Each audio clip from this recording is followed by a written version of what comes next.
very much. Now, for our final book, I'll introduce our final judge, John Symons. Those of you who don't know John, we have a little game on our jury, which is to try and see if there's a single cricket book that John hasn't read. We've never succeeded so far, and I don't suppose we'll succeed now. So can I ask John to introduce our final book? Thank you very much indeed, Robert. I just haven't read this book, you know.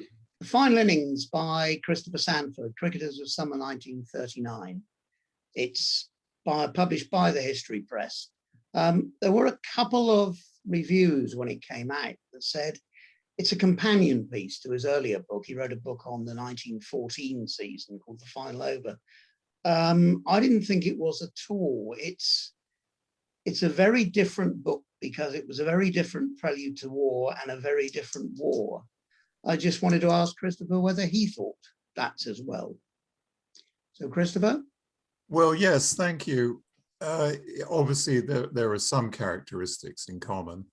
One of the differences, though, was I was lucky enough to, I think it was luck, to write a book and become friendly with dear Godfrey Evans in late 80s, early 90s.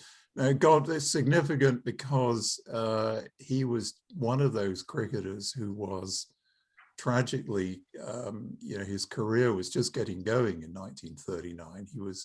He was 19 years old, knocking on not only the Kent door, but already the England door.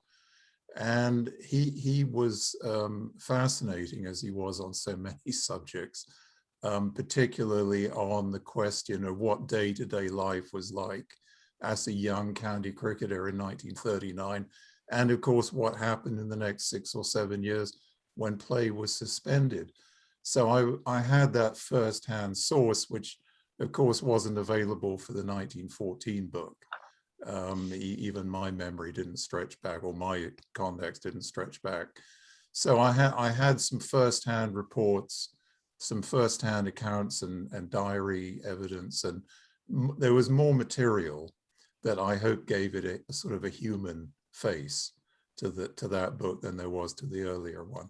They're both fantastic stories. I mean, obviously not in the sense of the author's contribution, but of the sacrifice that the players made in both cases.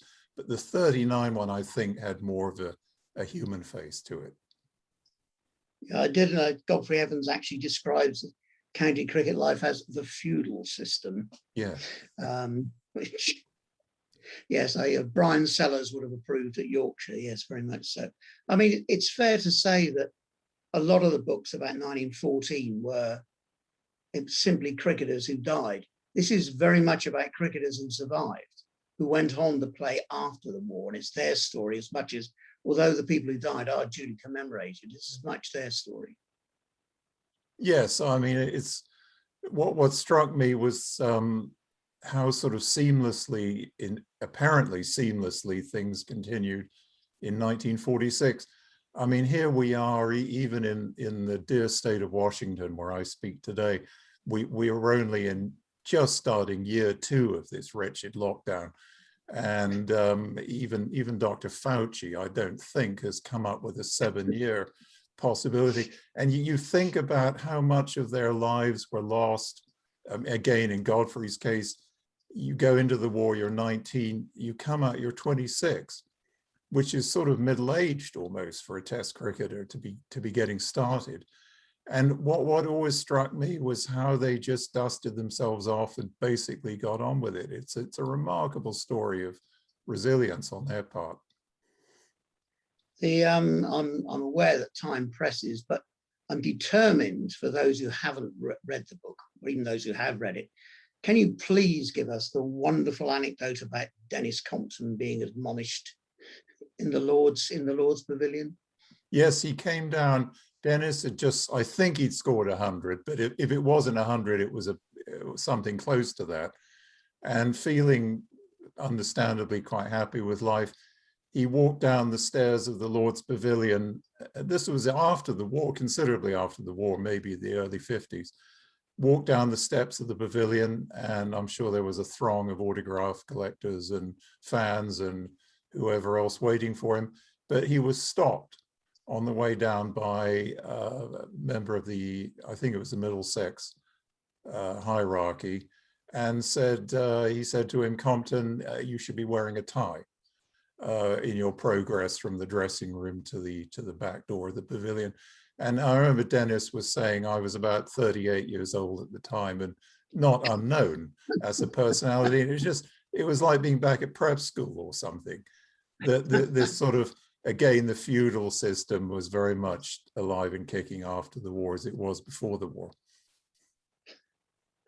Well, Christopher, I enjoyed the book thoroughly. I mean, I thought it was a really impressive effort. Enjoyed your books before, and we will now find out whether you have been fortunate as I hand back to Robert. Thank you very much. Thanks. Thank you very much, John, and congratulations also to Chris, and thank you for those stories. A very evocative tale indeed that was.